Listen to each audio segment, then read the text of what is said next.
একটি ছোট বিড়াল ছানা, নাম হলো মিনি। তার মালিক ছিল ছোট একটি মেয়ে, নাম রিয়া। মিনি আর রিয়া সারাদিন একসঙ্গে খেলে বেড়াত। কিন্তু একদিন রিয়া অসুস্থ হয়ে পড়ে। তাকে শহরের বড় হাসপাতালে নিয়ে যাওয়া হয়। যাওয়ার আগে রিয়া মিনিকে আদর করে বলে, আমি তাড়াতাড়ি ফিরে আসব, অপেক্ষা করো মিনি। মিনি জানত না অপেক্ষা কতটা দীর্ঘ হতে পারে।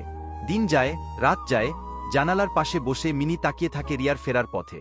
বৃষ্টি আসে, ঝড় বয়ে যায়, কিন্তু মিনি তার জায়গা ছাড়ে না।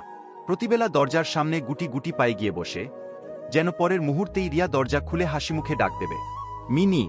কিন্তু রিয়া আর ফেরে না। মিনি দুর্বল হয়ে পড়ে, খাবার মুখে তুলে না। তবুও তার অপেক্ষা শেষ হয় না। একদিন রিয়া ফিরে আসে, কাপা হাতে দরজা খুলে ডাকে, মিনি।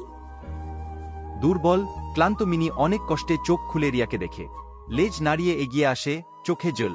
আর রিয়া মিনিকে বুকের মাঝে জড়িয়ে ধরে বলে, আমি তো কথা রেখেছি মিনি, আমি ফিরে এসেছি। গল্পটি যদি আপনাদের ভালো লাগে তাহলে লাইক, কমেন্ট ও সাবস্ক্রাইব করে দেবেন। আর এইরকম আরও গল্প পেতে হলে অবশ্যই কমেন্টে নেক্সট বলে যাবেন।